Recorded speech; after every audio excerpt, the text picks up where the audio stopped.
Hello, good morning sa inyong lahat mga kaibigan, mga kapamilya, mga kababayan.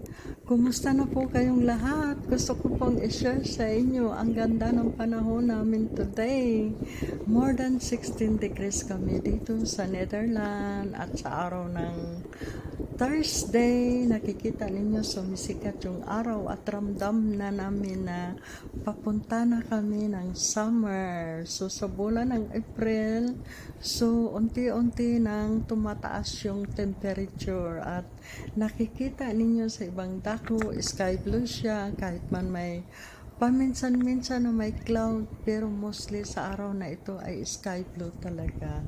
At nakikita ninyo yung mga windmill nagsiikot dahil medyo mahangin at syempre sa tabi ng dagat iba yung hangin niya.